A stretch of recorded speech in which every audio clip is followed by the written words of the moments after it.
Listeners, friends, that might be a little bit of a stretch. Listeners, welcome to an intimate and perhaps boring, we're going to try to make it as unboring as possible, but we are doing a close reading of a text by Louis Althusser.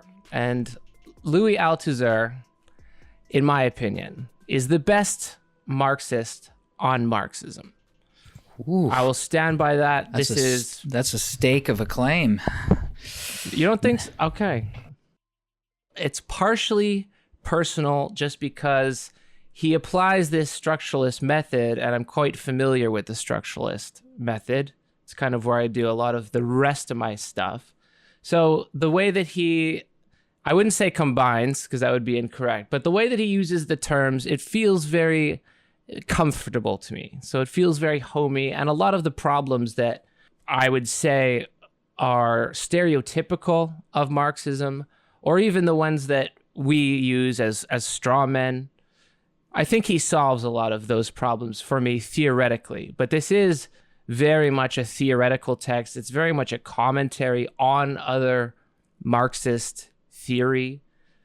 So if you're looking for just straight up praxis or how to organize a Soviet or organize a union, Althusser is probably not the guy to go to. But he was a party man. He was a party man till the end. Yeah. Well, he's one of those French thinkers that has kind of a sketchy, some sketchy events in his life and a bit of a weird ending to it all. But maybe that's a tired out subject that shouldn't be gone into right now. I'd rather look at what he's thinking about. Oh, I'd like to go into it. I don't know what happened. Didn't he kill his wife? Yeah, that's it. Yeah, that's the thing. And pleaded insanity or something like that. Wasn't it like a psychotic break? Yeah. I think he did it. Got away with it. I don't know. Yeah, I think it happened, but it's so often presented as like, this is what's wrong with Marxism, that it's just so easy to just gloss over. It's like, oh, Deleuze jumped out his window. This is what's wrong with postmodernism. Like, fuck all that shit. I don't know. But like I said, this is like 19th century biographical readings of people's work. That's not kosher on this podcast. Anyway, this was 25 years before that, and I don't know that Marxism is the kind of thing that causes wife killings en masse. Maybe it is. Yeah.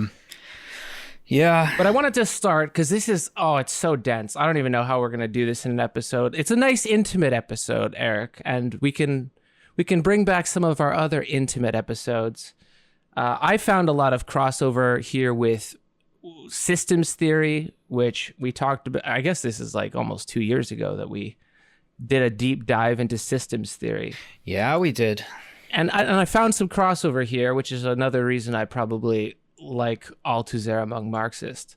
But I wanted to start generally, not reading quotes, but what problems is he addressing? Because he's talking, it sounds like at least, he's really talking to Marxists about what's wrong with Marxism.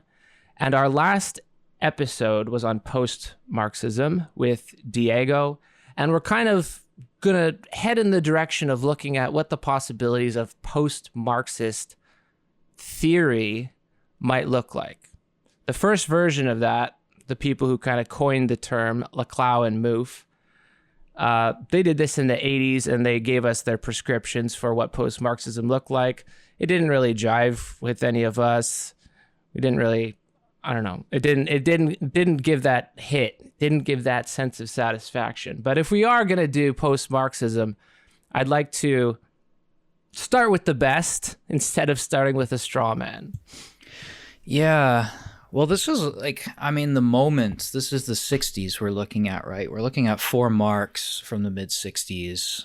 So this was a time of huge, like a rich creative period of development and expansion of Althusser was like the chair of like a major French Marxist organization, and he was running a reading group and eventually produced the book Reading Marx with Etienne Balibar and Jacques Rancière and all these other really famous thinkers. And I was just watching a video with Balabar in it. Like he's still going. A few of them are still going. I think we even did an episode where was that with our Rancière and our later Frankfurt School guy. What's his name? Yeah, we did Rancière, The Hatred of Democracy, I believe. Yeah, and so these guys are still around in the 60s. But then in the 70s, apparently Marxist theorization started to poop out, and it needed to be reinvigorated. And this is where sort of post-Marxist kind of thinking comes in. Is like, 1985, hegemony in socialist strategy. We gotta get rid of this sort of old catches that all the Marxist theorization is in, like base superstructure. We got to get rid of that. Like that's kind of their angle on it. But in a way, I do think that this reading Marx group and this for Marx and some of Althusser's ideas are almost like the precursor to post-Marxism. It seems to have started to open up Marxism in a way that gave postmodernism later the chance to kind of have its way with Marxist theory. Yeah, we needed to neoliberalize it. Not saying that the postmodernists neoliberalized it, but the Laclau and Mouffe version is like, we need to focus on individual struggles and bring everybody together. And Marxism is one option on the supermarket of options. And capitalism is the thing that maintains all these choices. So we don't need to do anything to it. Yeah, that kind of knee-jerk aversion to totalization was a major thing as well. They don't want to totalize. We can't subsume all of historical development under a single theoretical framework kind of thing. And that's what they saw, I think they saw Althusserian Marxism as both renewing, the study of Marx along with the influx of Gramsci and Benjamin and the rise of the New Left, but also kind of taking it to its limits and showing us that it can't move forward on the old concepts anymore that Marxism has been stuck with, which whatever, the Marxism, worldview Marxism kind of thing, how it's developed over the 20th century after Marx, where Marx already had said in his lifetime, I am not a Marxist, but oops, there's a difference there between Marxism and Marxian theory, where you're studying Marx. Sometimes it's Marxology, which is alive and well today, by the way, and it's very, very interesting. And Althusser is an important figure in that too, for some people. Yeah, this brings up another huge issue that I found, because in shorthand, in conversation, as a podcast, as a YouTuber, you got to say just sometimes, this is what Marxism believes, or this is the Marxist worldview. And especially reading this, you get the sense of like he's boxing with a lot of other ideas. There's no such thing as Marxism. There's not even such thing as orthodox Marxism. There's so many schools. Each is dealing with a different part. For example, we spent like all of January and February talking about the Situationist International and Guy Debord, Society of Spectacle. Guy Debord specifically says, I like early Marx. I don't like late Marx. Late Marx is too academic. He's having debates. He's getting into all these details. He feels like he has to defend his theory. I like early Marx.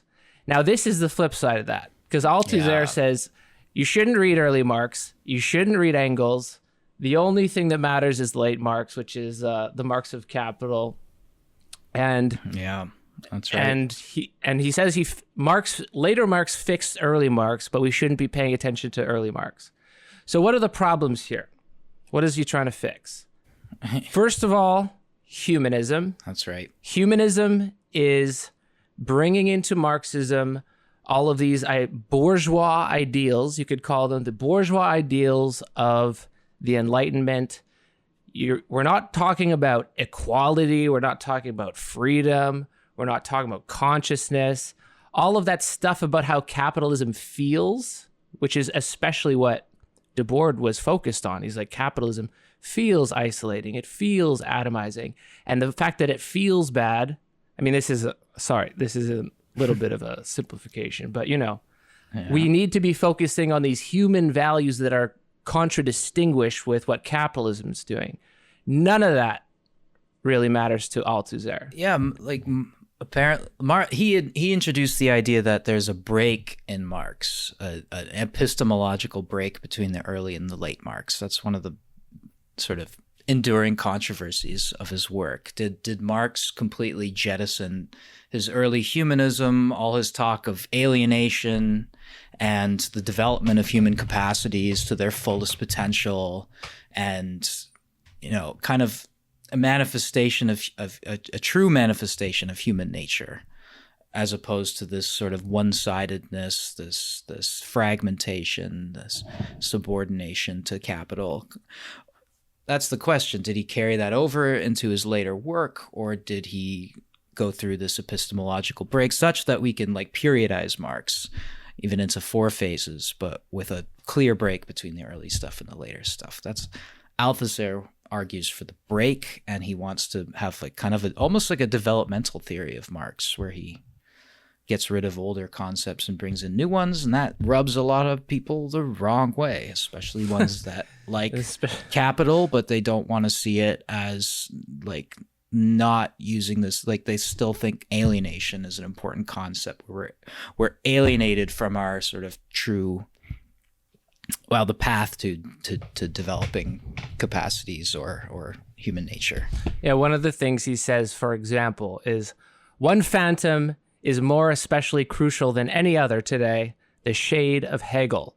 To drive this phantom back into the night, we need a little more light on Marx. Or what is the same thing? A little more Marxist light on Hegel himself. We can then escape from the ambiguities and confusions of the inversion. So how do we do this quickly? Basically, he says, if you just say that Marx inverted Hegel, then you're still doing Hegel, right? If you got a dialectic and then you just say, no, this one's on top instead of the other one, then you're doing the same thing. And Althusser is very impassioned about the fact that Marx is not an inversion of Hegel. And Marx said that he was, but Marx was wrong, right? Or at least early Marx was wrong. So we need to at least look carefully at what production has changed, and we are not going to be thinking about this binary anymore between superstructure and base that in his mind has caused so many of the problems of Marxists not agreeing with each other.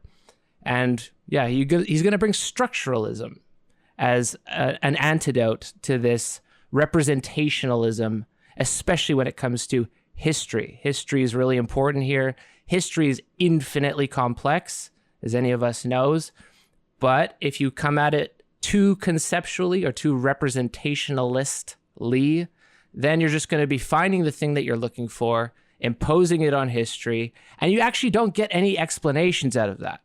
And it's not going to figure out, how is art or literature or theory, how does it fit in to the capitalist economy? I guess you could say that.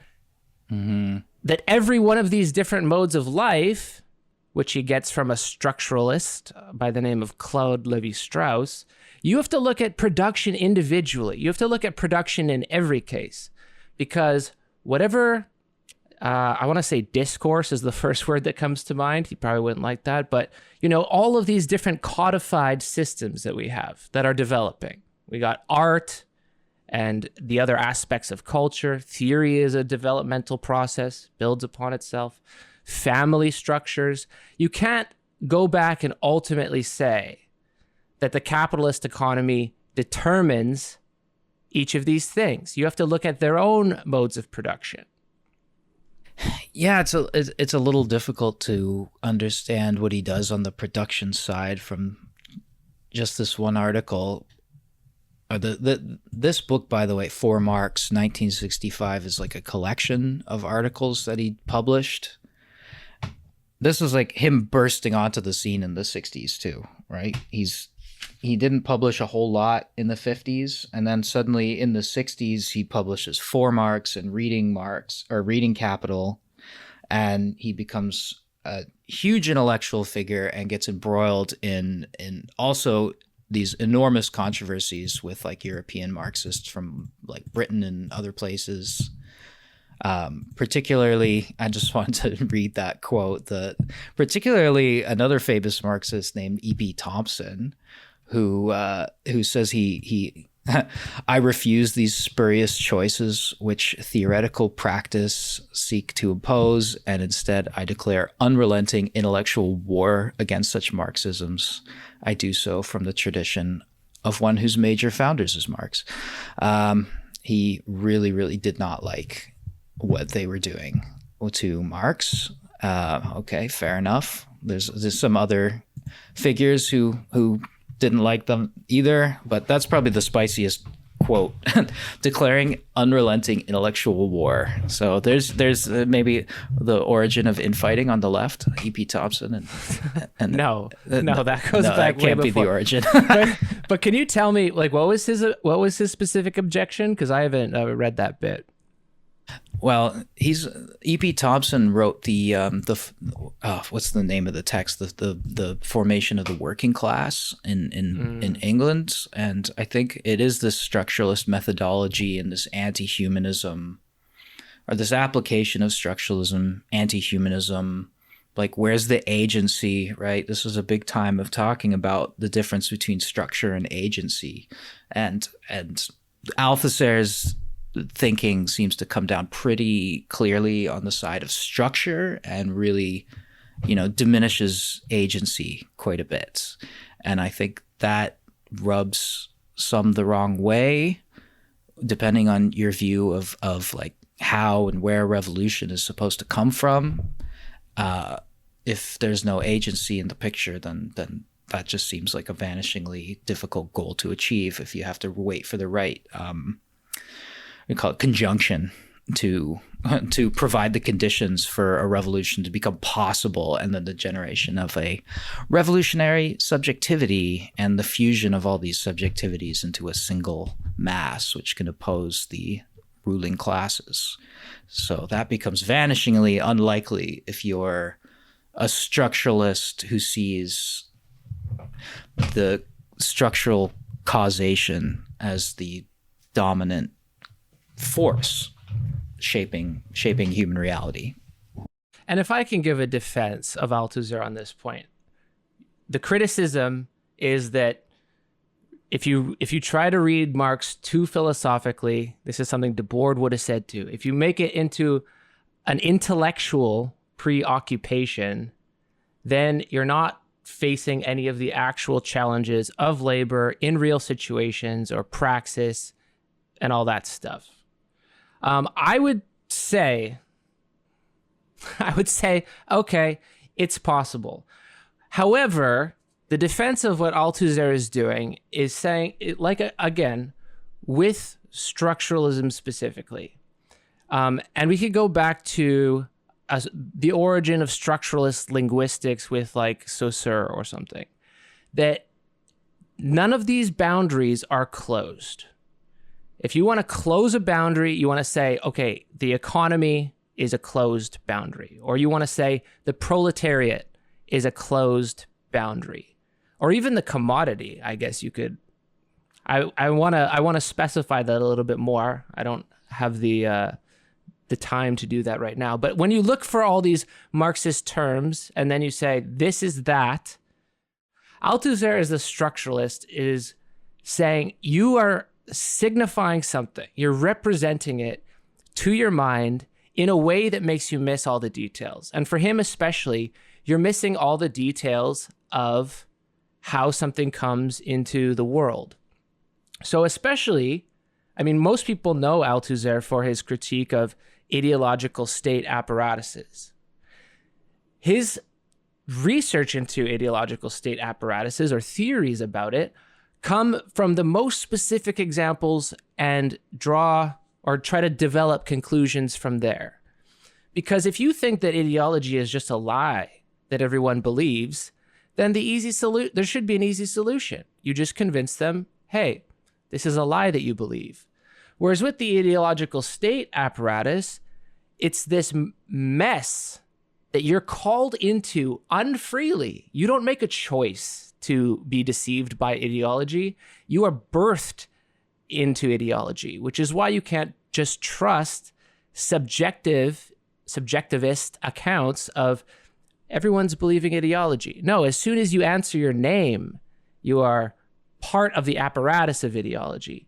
So while it might be true that, if you're trying to form a union, then Althusser might not be all that useful, because all you need to say is the bosses are exploiting your labor. You have the capacity to change it. Let's go. That might be true. But if you're a Marxist theorist, and he's really talking to theorists, he's a centralized Parisian academic. If you really want to figure out where these points of tension are, you need to be less representationalist. You have to signify a little less, or at least understand that the things you're looking for in history, the things you're looking for in development, the things you're looking for in society are not going to be as simple as putting a Marx word on a problem that you notice. Like, just because you feel lonely, you can't just rush in there and put alienation right on top of it. You have to look at the production. You have to look at the production of what material events, you could say, led you to having this feeling or living this life. So I would push against saying this is not useful for Marxism, because it is really a call, like most of the structuralists, to say the thing that you say you're talking about is not actually what you're talking about. I get the sense that these sloganeering even just seems like similar to what you're saying. There's a lot of slogans that seem to be going around. Even that chapter on linguistics in the Thousand Plateaus, I can't remember the French term they used, but they're basically talking about slogans and kind of like watchwords, repeated phrases. Yeah, you're at your dumbest when you let words think in your place, which is something that we all do a lot. I do that a lot. I just get the sense that this was a big thing. And to be fair to Althusser, he's working on the one side against like sort of the more hardcore Stalinists. And on the other side, he's working against what we already mentioned, like the humanist Marxists who are influenced by Lukács and Sartre. And they're delving into early Marxist humanism, and they're Hegelian. They're Hegelianizing Marx. And so he's working against both of those directions. He's working against the more sort of Stalinist, which was kind of unraveling around that time with all the atrocities coming to light, and even within his own party, right? The French Marxist Party, he's a member, but he's critical of them. And he's critical of both currents, humanism and Stalinism in Marxist theory. So he's working against, he's hemmed in on both sides by different things he's got in mind, what he's working against. But yeah, he has some nice phrases about that. Like, we shouldn't let these sort of slogans do our thinking for us. But there are a lot of Althusser sound bites. I think what comes out of this text for Marx is he calls himself, he's a Marxist in philosophy. So he's doing theorizing and he's doing philosophy, and he makes that clear. And there's also people taking umbrage with that, as if getting the theory right is going to do the class struggle for us. I don't know if that's really a fair critique, but that's the sort of invective people throw around. So that's how it goes. And whether or not Althusser is still an important figure in many people's thinking, especially for bringing Lacan into play in Marxist theory, but also structuralism. So he's a good guy to read. Anyway, this was a fascinating chapter to read. And he says that Marx gives, I guess, from a structuralist standpoint, he gives the terms, but the terms are never just the terms. You have to look at, before you can draw a conclusion about an individual situation, you have to actually look at the material factors going into that. So he likes when Marx writes the 18th Brumaire, the Civil War in France. So he's kind of as a theorist, like self-admittedly, I'm doing theory, but he's also saying theory is not about drawing a giant cartoon picture of the history of the world. Theory is about looking at specific details and finding out the methods of production that come into there. And he says basically no one has done this except for Gramsci. Everyone else is on the shit list. Sartre especially is on the is on the shit list. But he said Gramsci is the only one who followed up to the explorations of Marx. Even Engels is on the shit list. Yeah. And to be fair to his philosophy position too, if you look at reading Marx pretty early on, there's a chapter on how to read. He talks about like a method of reading, and that's this famous symptomatic method of reading, where you're not looking at what the text means. You're trying to look at the conditions which allowed this reading of a text to be produced. So you're reading in a very presentist mode, and you're trying to look at what is this, how is this relevant? How can we bring this into the now? But at the same time, paying attention to both the conditions that produced this text and then the conditions under which we are producing our new text. And that's the kind of the nutshell of the symptomatic reading method, which he develops and applies to Capital with this reading group with Balabar and Rancière and et al. And it's fascinating. And in here you can see the same sort of thing going on with, Lenin's looking at, for instance, he's looking at what's going on in Russia, but he's also been reading, right? He's experienced, he's building his revolutionary theory, not just on the world around him, but he's looking at earlier texts like the 18th Brumaire you mentioned, and even, other revolutions, the 1905, the Commune, the Germany, 1840, what is it, 7 or 8 failed revolution there. And he's looking at all of these, and reading is the way we do that. We uncover this knowledge and experience of what revolution can do and what it can't do, under what conditions does it fail. So for him, this is an important venture, is to come to it from theorized Marxism and alter the theory and do these little reading groups, right, with our symptomatic reading strategy. So I have a question for you. What's that? So if we're going to look at these, because he wants to do, you can't look at theory separate from the mode of production that is the economy. And he says, it's correct, as Engels said, that if we theorize society, it's going to be economic in the last instance. So we're not in economic determinism. I don't think Marx is an economic determinist. I don't think that a lot of people do. I think that shoddy readings that pop up very often, or tweets, they are economic determinists. They're saying like the stuff you're talking about doesn't matter. It's the mode of production. But productive activity for him is going to be present as soon as you start doing theory. So my question that I can't really figure out from this, because when we get to, post-80s theory or post-80s like literature analysis, then we look at an author, we look at where they were born, we look at their class position and say a whole bunch of stuff like, oh, this is reproducing bourgeois ideology, and it's because this person was born in this place at this time. So if we're going to read literature like that, do you think that's what he's saying? Like, we need to be very concrete about where all of our products, and not necessarily a product that is, bought and sold, but even a novel, we need to look at the very details under which that emerged, and including the author's personal biography.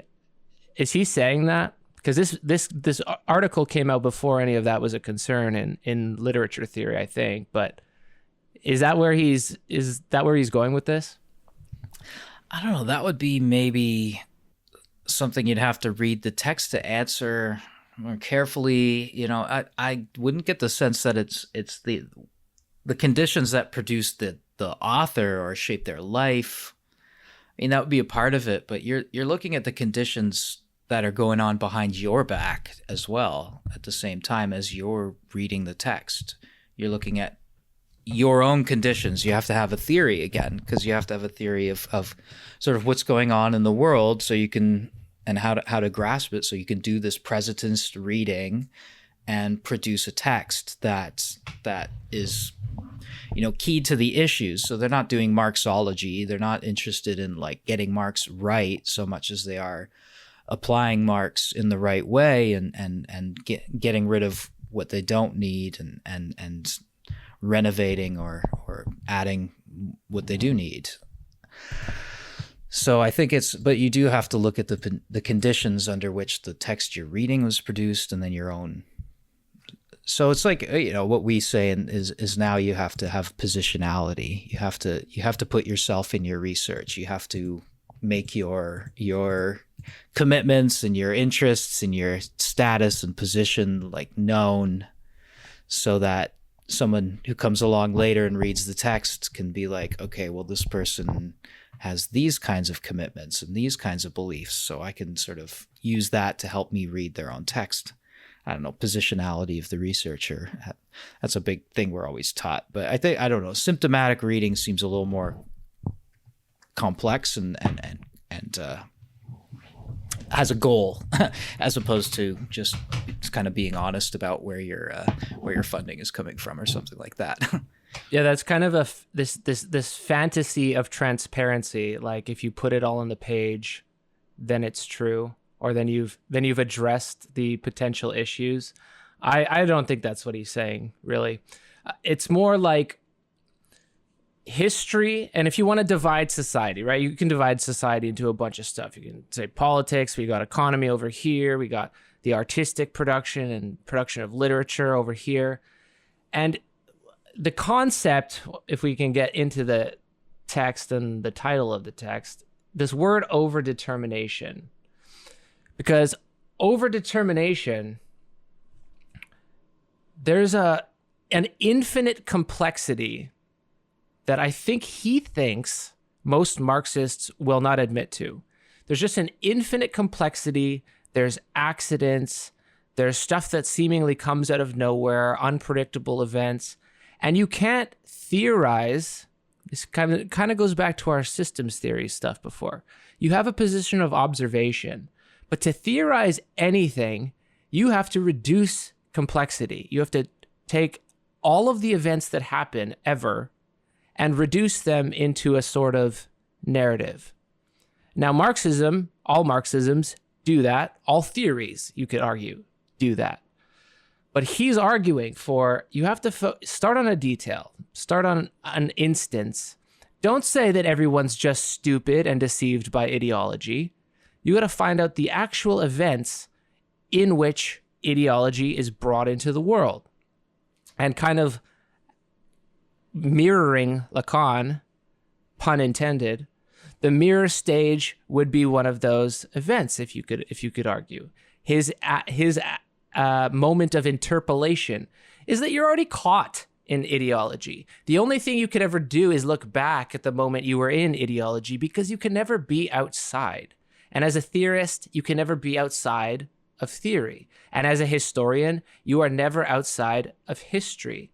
And I think a lot of his complaints or objections to the way Marxism is being done by unnamed people that he accuses of this and that, is that if you're a true Marxist, you look at the means of production, which is the most, not as a representation, but as the most concrete event of what one person does at one moment in time, and then you work out from there. Instead of saying, we're going to start with concepts and then find what those concepts represent, which, you know, is kind of, or not even kind of, it's exactly what structuralism on the whole was really about. This term doesn't refer to this one singular closed off reality. It belongs to a chain of things that it's not. It's a differential thing. So I don't know. As you can probably tell, I'm standing this pretty hard because I agree with it. That if you look for something, especially in a word as complex as history, you're going to find whatever you want there because it's infinitely complex. The question is, if you're doing theory about something, Marxist theory in this case, you have to acknowledge the things that you're simplifying. And to his mind, humanist Marxism, Hegelian Marxism, representationalist Marxism, that's just sneaking in all of these aspects of classical economics, and then looking for them and then finding them and then saying, look, I found the thing that I'm looking for. That's not how you do proper theory. Yeah. Yeah, and it's interesting in view of the symptomatic reading that his concept. Can you explain that? I'm not sure what that means. The symptomatic reading. Well, that's like what I was saying before about reading with you're not looking at the meaning of the text per se on the page. You're trying to get to the conditions of the production of this text, what conditions lay behind the production of this text. And you're doing that both for the text you're reading and that time that it came out of, and your own reading of the text. Let's say we're reading Capital right now. We need a sense of the conditions which may be influencing or producing our own reading, right? If we're reading it in a presentist way. And his definition of ideology is about, the imaginary relationship of people to their real conditions of existence. And the imaginary is like a technical term from Lacan, which we're probably not going to go into that side of things. But yeah, imaginary relationship to your real conditions of existence. So ideologies in Althusser's definition is going to influence your reading. And you have to be aware of that. As far as you can be. Can you escape ideology? Can we ever step out of it? Well, that's always been the big problem, right? With arguing about false consciousness and why people do things that seem to be against their own interests because of ideology, because they're false consciousness and something. But that's another kind of maybe humanist Marxist idea that Althusser is pushing back against, right? Because the simplicity of the Althusserian or the humanist Marxists, they simplify by using Hegel's dialectic, which sounds crazy because there's nothing simple about it. But for him, right, overdetermination is a confluence of multiple contradictions that create a certain situation or a conjuncture, right? And that's how history proceeds, through these conjunctures, right? Because when Marx starts Capital, right, he's like, we're going to abstract, right? That's what we have to do. We have to start with abstraction. He has that nice quote about, you can't use a microscope to find value. You can't break something down with experiments and find some physical substance of value. The first thing you have to do is abstract.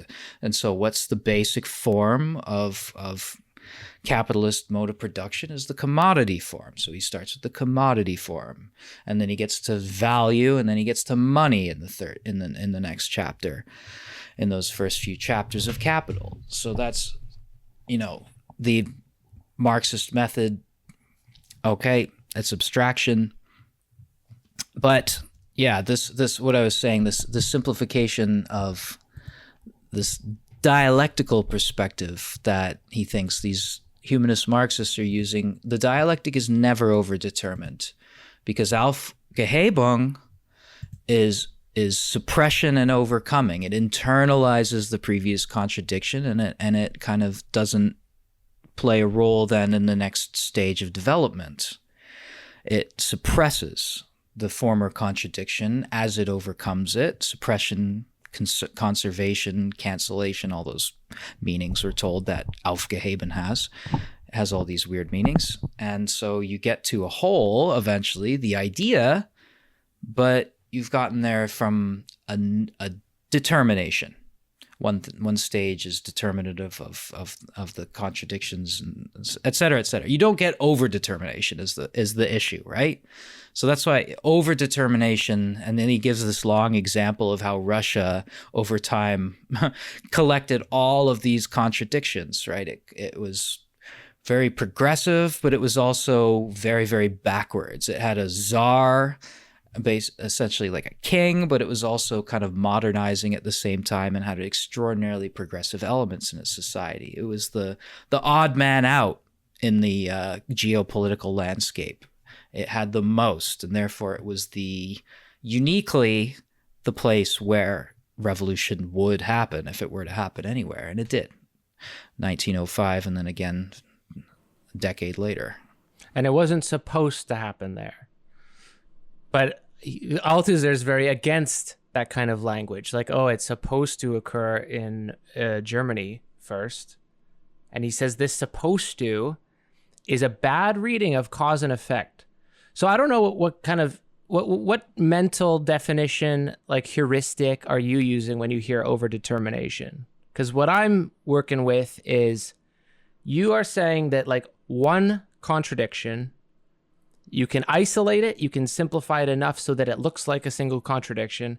And honestly, I don't know if current Hegelians actually do this. I don't think they do. But his objection, at least, to Hegelianism in general is you find the contradiction that produced the next stage, and you can simplify it enough so that it looks like it's just one. Whereas overdetermination means that there's contradictions that you notice, there's contradictions that you don't notice. There's nothing that you could call a movement of history because history is an infinite amount of events. And for it to be something that one thing leads to the next, you would have to reduce all the events that are important from all the events, or necessary would be his term, the necessity. You would have to separate those from all the events that are unnecessary or that are accidental. And to do this as a theorist, I think you could say in his terms, that's just irresponsible.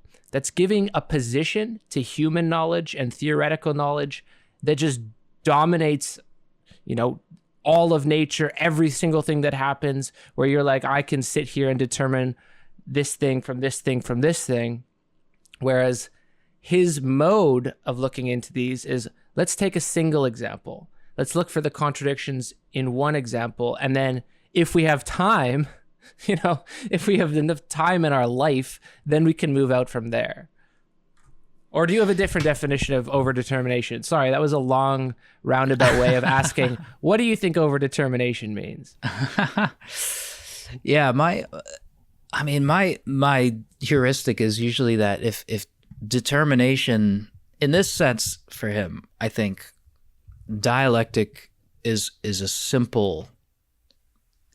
Dialectic is simplistic. Okay, whatever. As difficult as Hegel's texts are, as a motor of history, the dialectic would be simple. So you can't really just take Hegel's dialectic and invert it in the sense of just giving it a new object. Instead of spirit and mind, it's now material reality.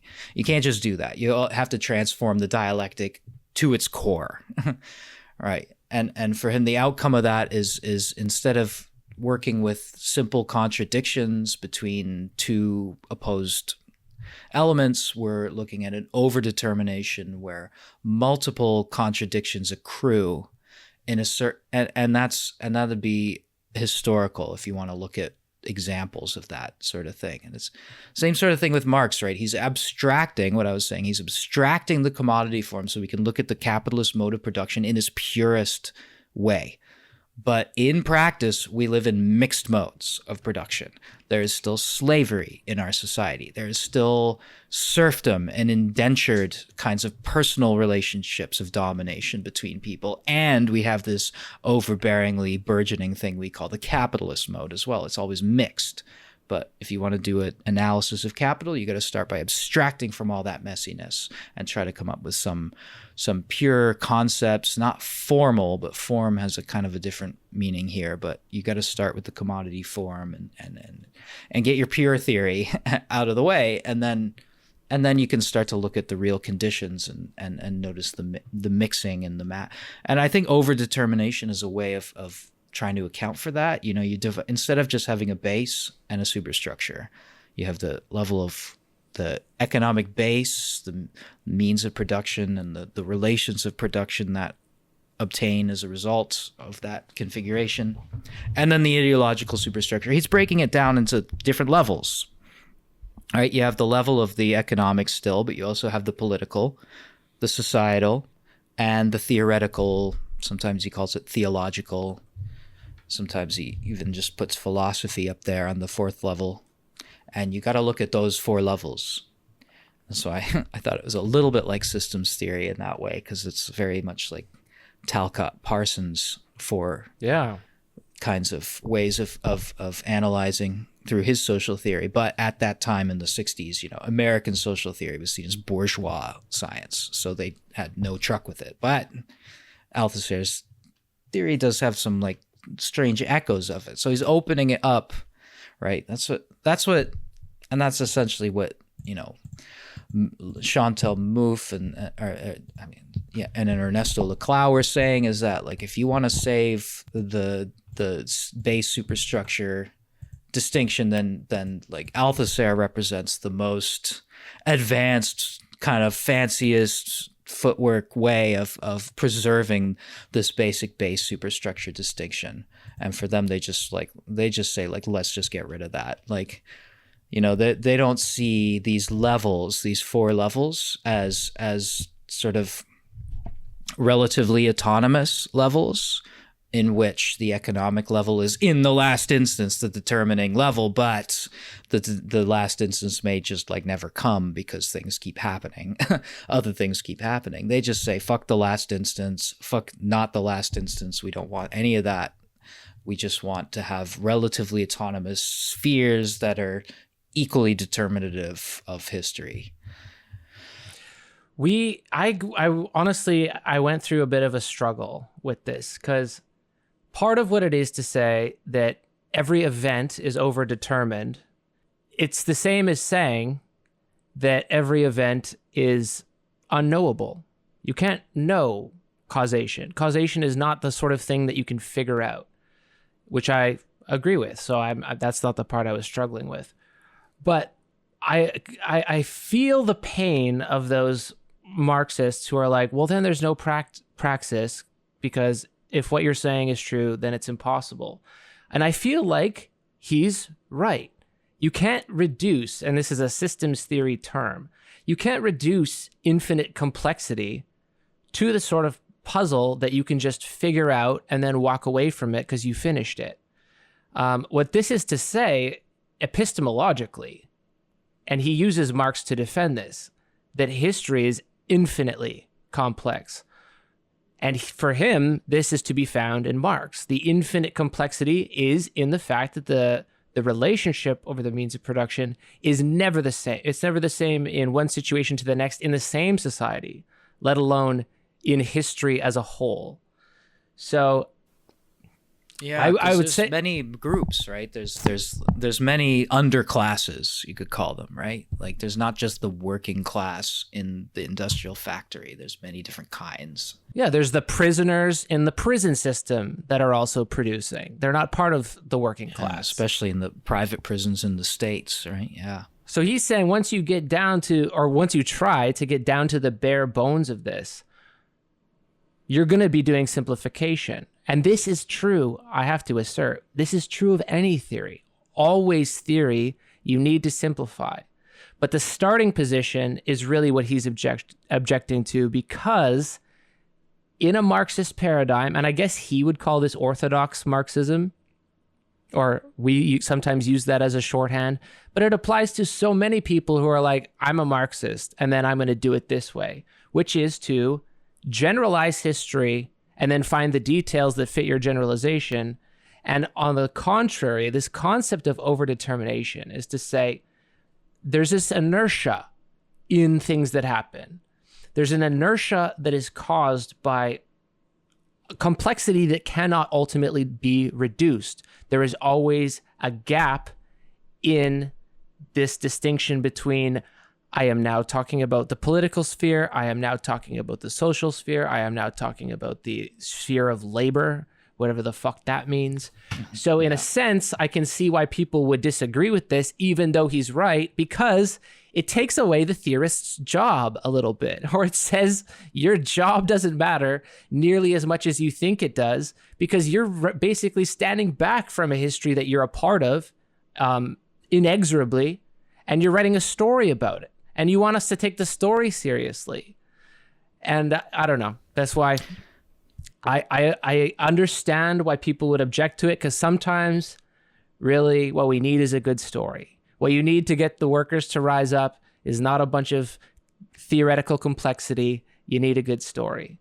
But on the other hand, this is true because it's beholden to the omnipotence of thought, the omnipotence of human reason to say, I can figure out what caused what in any context, you know? So this is why he likes the scientific Marxism as opposed to the humanist Marxism that just ushers in sneakily through the back door a whole bunch of humanist and Enlightenment ideals. Yeah, or to quote, the comfortable and reassuring idea of a pure, simple dialectical schema, which in its very simplicity seems to have retained a memory of the Hegelian model and its faith in resolving power of the abstract contradiction as such. Abstract contradiction. We got to look at the real contradictions, which even a transformed kind of like Hegelian dialectic taken out of its speculative philosophy mystical shell would not give us, because Marx does not take all of Hegel's components of his dialectic. He takes some of them, like, you know, you can see quantity and quality. You can see those things in Capital, and he makes Hegelian moves, and he even, you can quote Marx saying, like, I flirt with Hegelian formulations as a way of kind of coquetting with my work, but I don't know, to the degree which he's committed to the dialectic as a methodology is in question here. But I mean, that's true. That what you were saying, that complexity of the labor situation, right? Like, I could not help. And by the way, a good shorthand for remembering overdetermination is just read that section on Russia.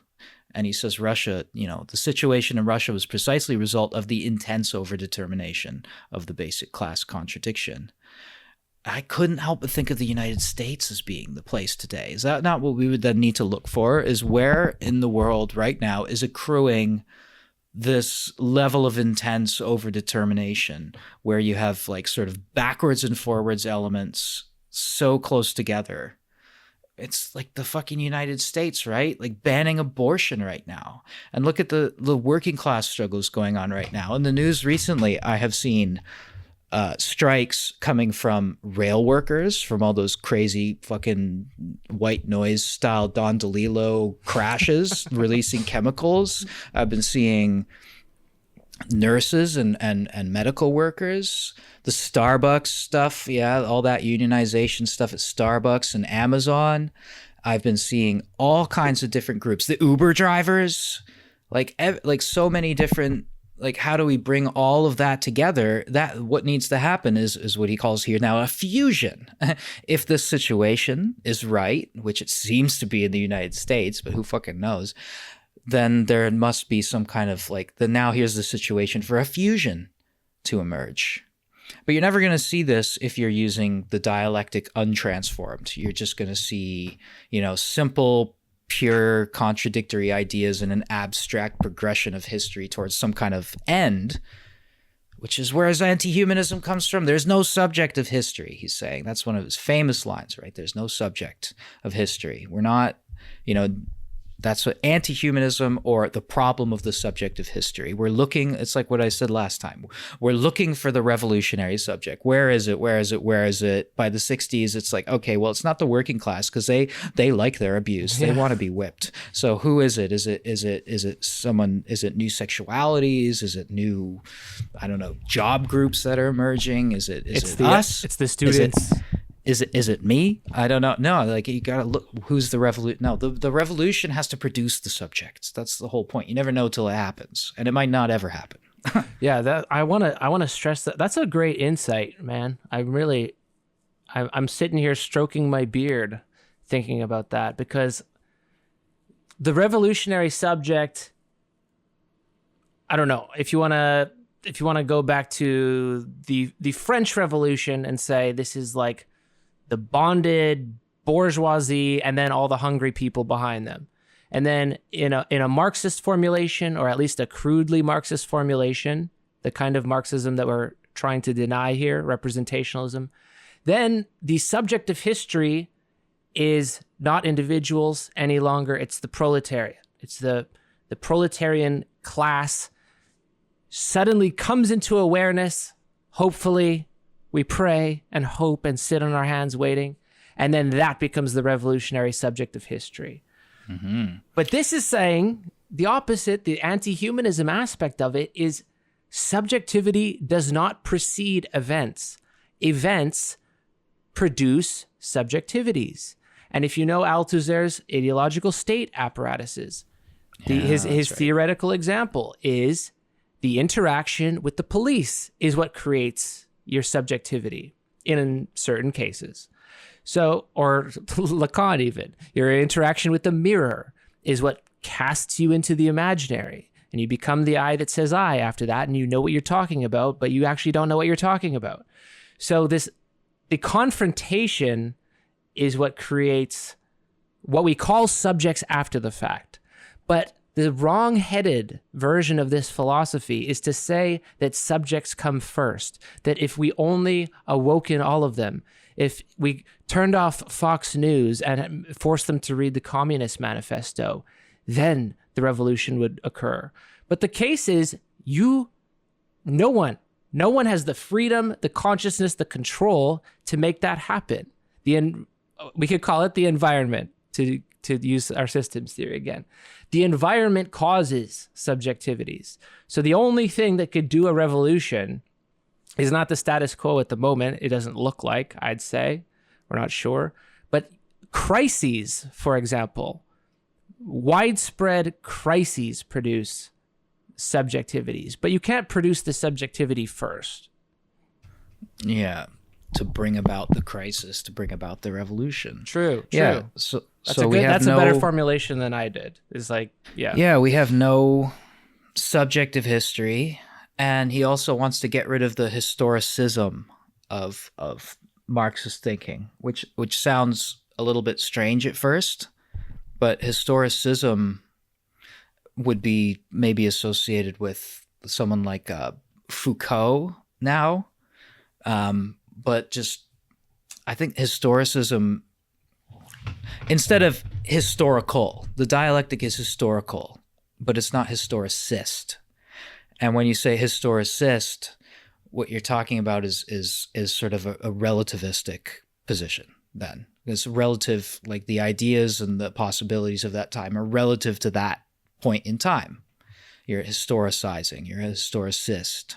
Like, it's like, I want to read Shakespeare as a historicist. Okay, I got to go back and look at like productions in the 17th century and try to see like what the meaning of the play is based on like what people believe during that time. What does Shakespeare then mean in the next century? I got to go look at that. There's no kind of enduring continuity between those sorts of things. And for the dialectic, right, there is continuity. The pattern is continuity and interruption, right? It's the back and forth. It's the pendulum. We kind of have that phrase, right? Like one step forward, two steps back. That implies there's continuity and interruption.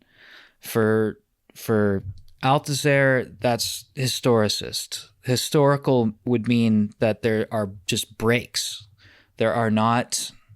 history has breaks, and then there's the old is now gone, and there's something new, and there's a break. There's a kind of discontinuity to history, but there's still, so we can't historicize because we're in the new. How do we really ever get back to what people would have thought at that time? We can only kind of look from our position in history and see the meaning in relation to ourselves. That's all we can do. You're not being a historicist. You're just historical. Yeah, historicism is kind of just like saying everything has a direction. And you can't tell what the direction is at the moment, even according to historicists, but you can tell after the fact. oh, we became more free by positing this and this, or this event happened and it produced more freedom than had it existed before. The French Revolution, say. Or now from our position, we can see how this was all culminating to this end point kind of way of thinking. The Whig interpretation of history is that all of history led to us in our democracy. But yeah, history is not that kind of object. History is not that kind of thing that can be studied as it has a direction. To believe in that is to believe in this omnipotence of thought, this kingdom of thought that is, in the ultimate sense, the most true thing, that the real is rational and the rational is real. Hegel. Get rid of that, says Althusser. Get out of that thinking. This is an infinitely complex chain network. I don't know what you'd call it. There in so many independent variables, so many dependent variables, that producing a single narrative from our minuscule perspective, and I'm editorializing a little bit because this is my view, it's not in the text, but to generalize your experience to the whole of history, it's just stupid, and it's its own contradiction. But language makes that possible. Back to the structuralists. Language makes that possible. Yeah, like his idea of the unevenness of capitalist development, I think, speaks to that as well. Yeah, it's not like a chain as so much as thinking of it as like fragments, heterogeneous fragments, historically heterogeneous fragments even. Because at one time, remember those four levels I mentioned, the relations of production level, political, social, theoretical.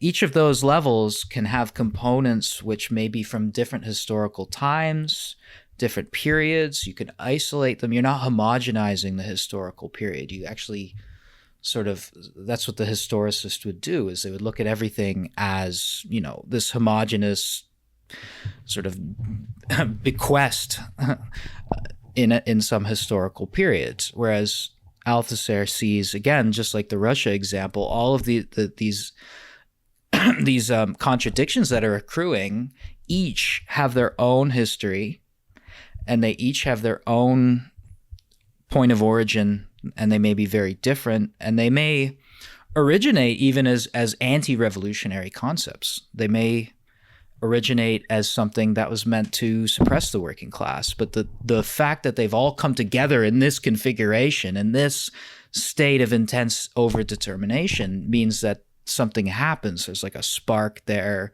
They're originally anti-revolutionary because, you know, you can't foresee how these things will play out. They're anti-revolutionary thrust originally. When they arrive in this situation, it creates a condition. It creates a conjuncture in which revolution becomes possible, as in, again, this Russia example.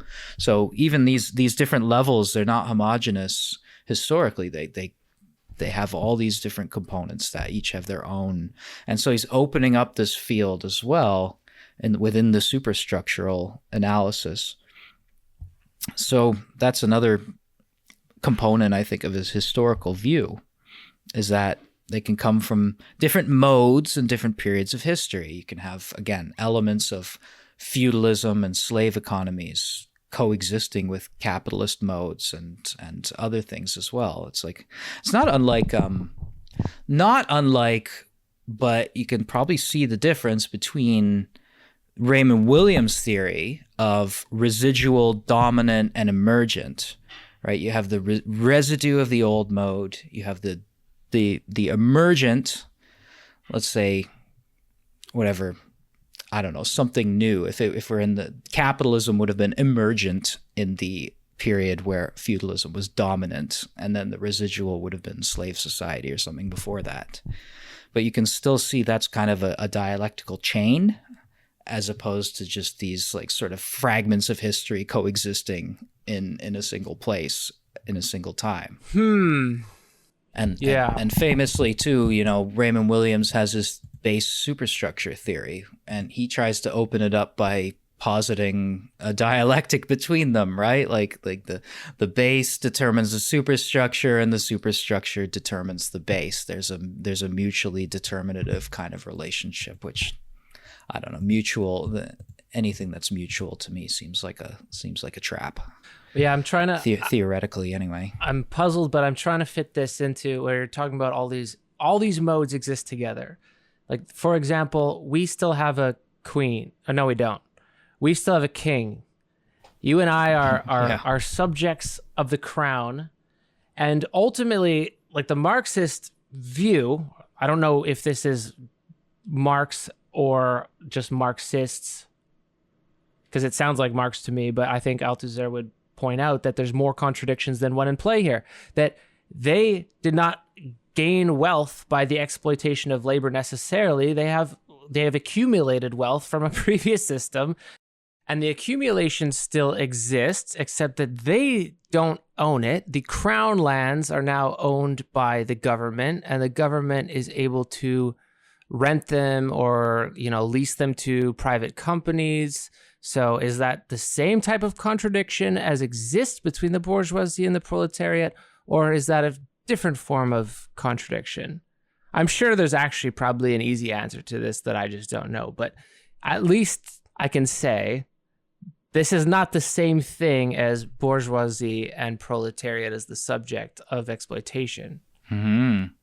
Yeah, I would even think back to, again, to when we were doing the Situationists, and I read that article about like the what was it, the riots, and the board was almost saying, like, here's the revolutionary subject. It is black people in the United States. There's the revolutionary subject. That's kind of, he almost explicitly says that, whereas I think Althusser would see, again, these coexisting different ways of being. Like in Canada, I would look at like indigenous ways of being and their modes of production, right? That have they have a relationship with capitalism in Canada, and all their crown land and stuff is relevant there too, what you were saying. But it's different. It's a different mode of production. It's something that's managed to survive the immense fuckery that still is colonialism.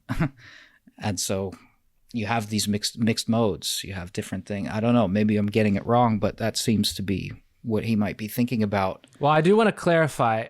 These are taken into the new mode, right? But if I think what he would say, if you're going to look at a specific mode of production, you can't account for colonialism specifically within a bourgeoisie or a bourgeoisie versus proletariat system, because then you would be leaving too much out.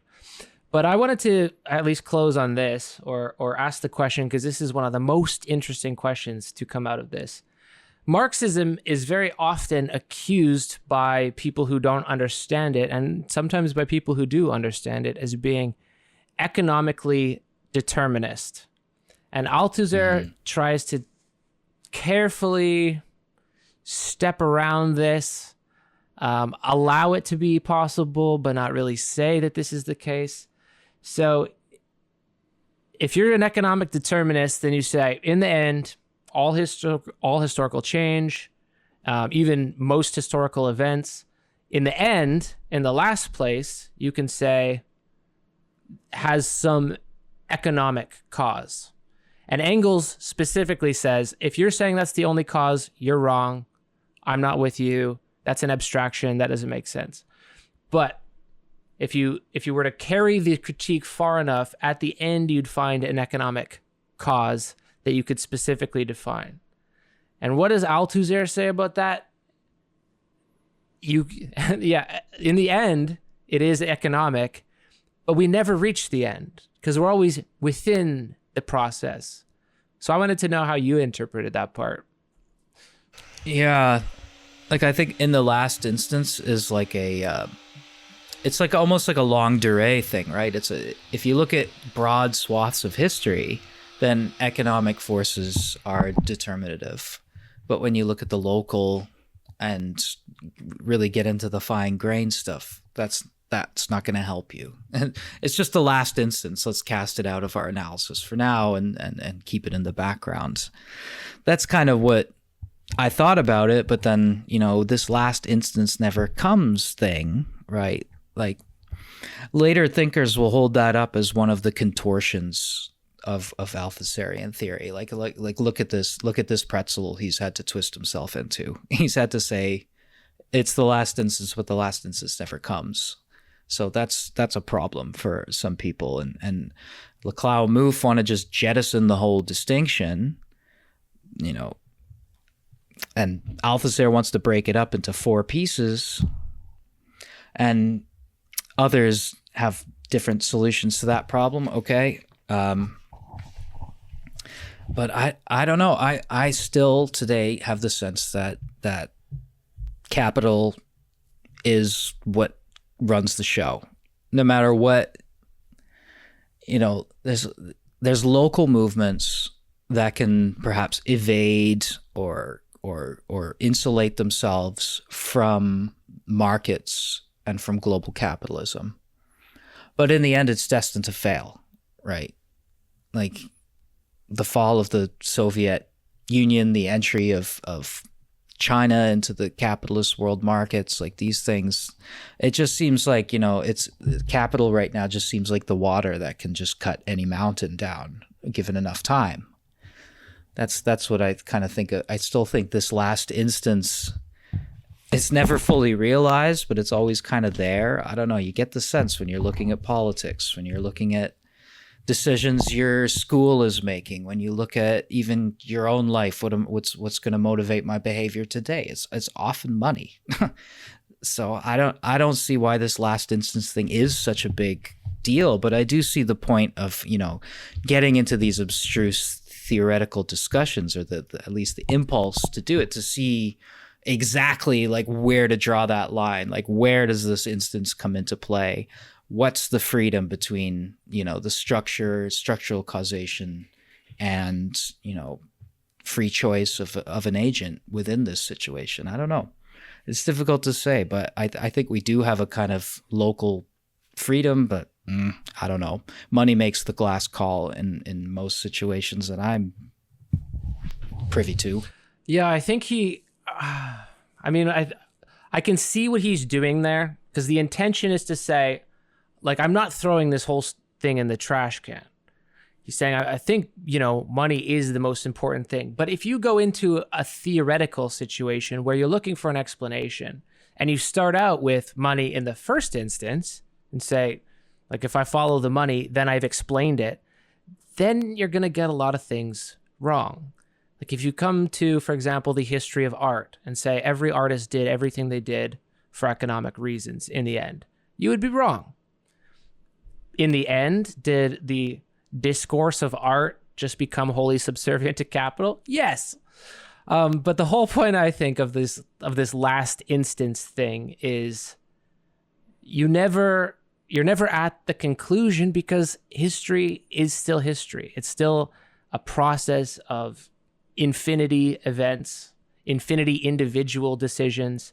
And if you start out by saying every single decision that's ever been made has been made with a financial incentive or to preserve the system of capital, then you're going to miss the trees because you're only looking for a forest. Yeah, it does make me appreciate the postmodern move to level these sort of conceptual hierarchies. Because if economics is determinative, then it's at the top of the conceptual hierarchy in Marxist thinking.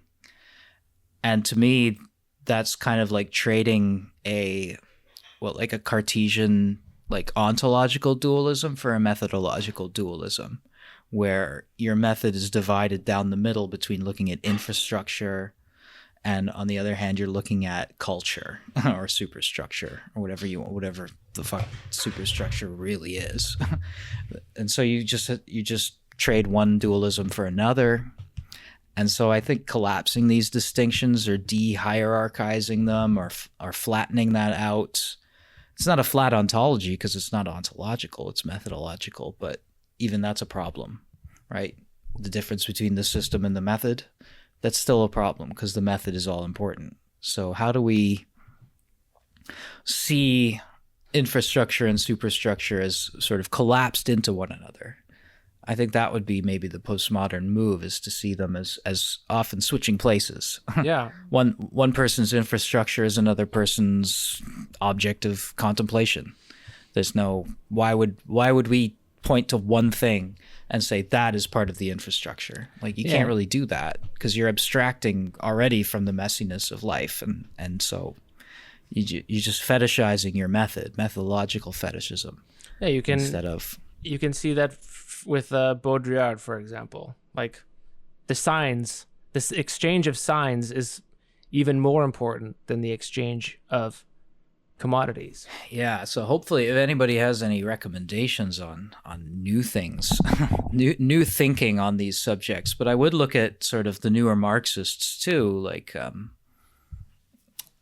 Yale. I gotta hand it to Yale University. They've had their open Yale free lectures, and they post a lot of great stuff on YouTube, just free lectures. I saw one between I forget the other guy's name, the guy I'm always harping on about, Mikhail Heinrich, who has a kind of Althusserian and new Marxist influence, Neue Marx, who he's really against certain ways of looking at Marx. And they were arguing about chapter 1 of Capital and how different their fucking readings were. Was insane. Like, is value determined in the productive process, or does the market have to play a role? Like, is value determined by production and exchange is the question. And for some Marxists, it's production, and exchange is sort of dependent on that value creation. Whereas for others, no, value is created in the market. And with them, the capitalist looks at that and then can look at their workshop and be like, okay, this is how I have to organize things.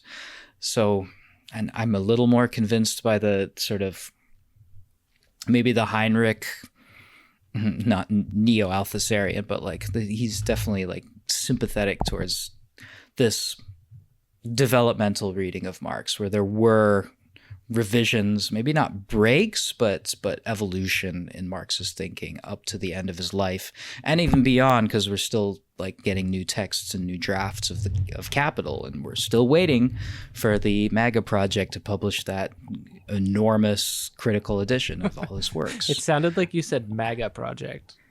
MAGA. We're waiting on MAGA to finish their Marx translations. Make Althusser great again.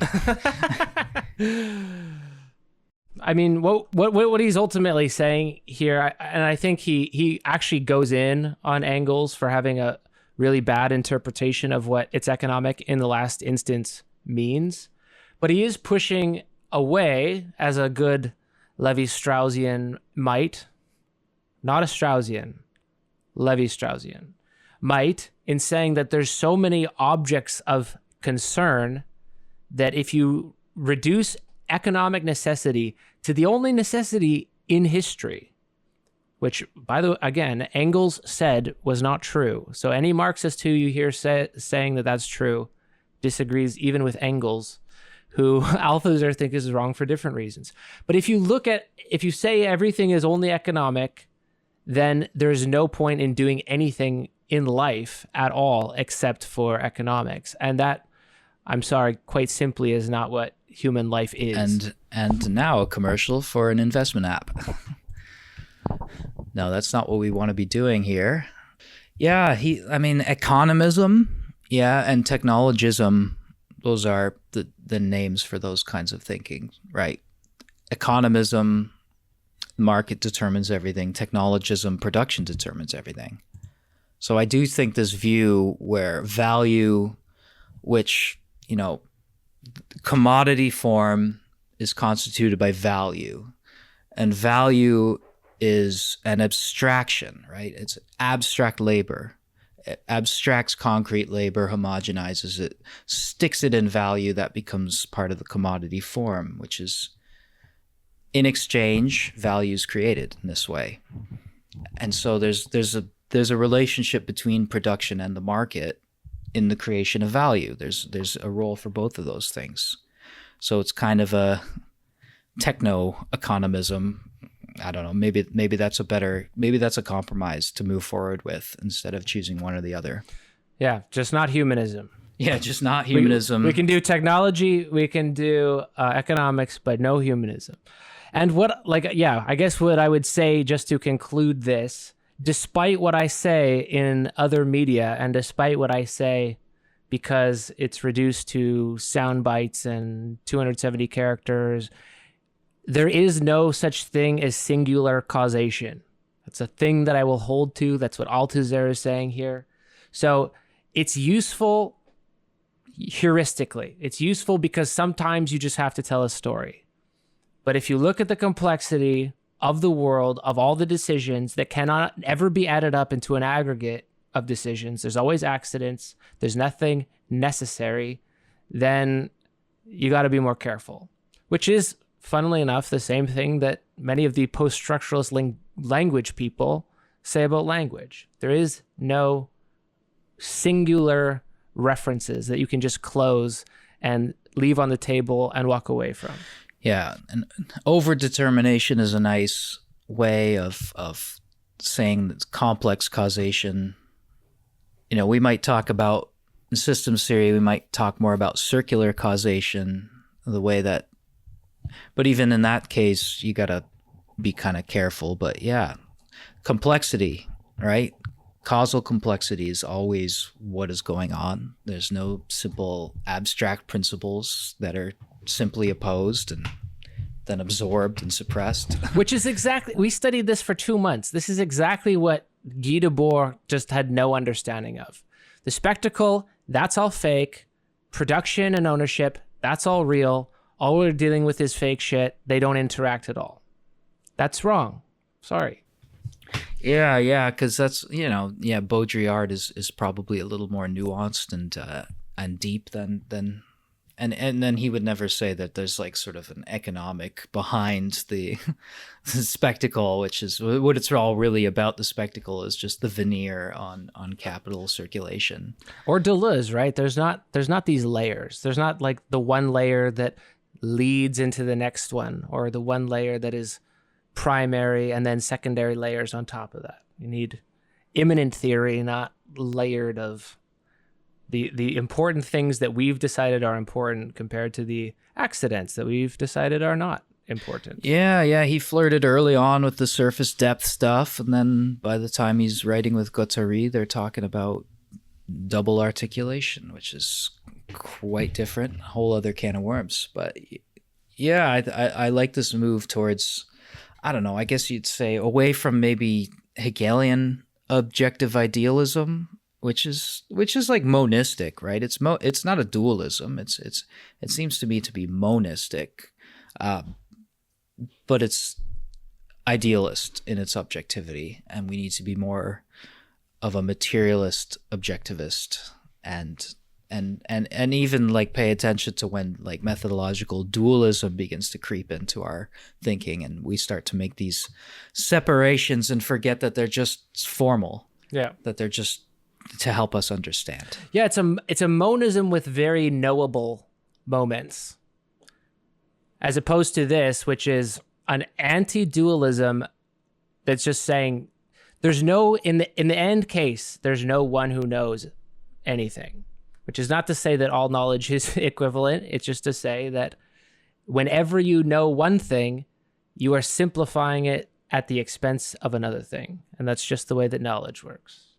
Yeah, so his I think all of it adds up to, I like this term from Kerry Wolf, even though he's criticizing it. He calls it a syncretic totality. So you gotta look at the totality and see it as a confluence of different fragments from different historical periods, and not as a homogeneous whole, but as a heterogeneous totality, which includes sort of past and future in it. Old modes, new modes, emergent modes, fading out of existence modes, kind of things happening all at the same time. And keep an eye on the United States for that intense collection of overdetermination. Yeah, that's the thing. That there is a totality, but it's not a determined totality. It's a totality that is not just too complex because there's too much information. It is just fundamentally too complex to ever become the object of knowledge, which is why you can't predict. But you're right. Yeah, it's contested and conflicted all the way down. There's no, it's like a battlefield, right? You look at a text like a war zone, and even if it was written by one person, you go into it and you try to see like, where are these ideas coming from? How is this like a battlefield that could be contradicting itself? And those contradictions will be revealing if you're doing a symptomatic reading of things. We're getting into Derrida. Before we get into Derrida, let's not. Specters of Marx. It's almost an hour and a half, so we will close it and ship it. Eric, thank you very much for being with me. I think that was productive. Let's call it productive. Yeah, my pleasure. Bag 'em and tag 'em. All right. Thank you, listeners. Always like your feedback, but we are going to close it there. Thank you, listeners. Special thanks to patrons. Of course. Over and out. Peace.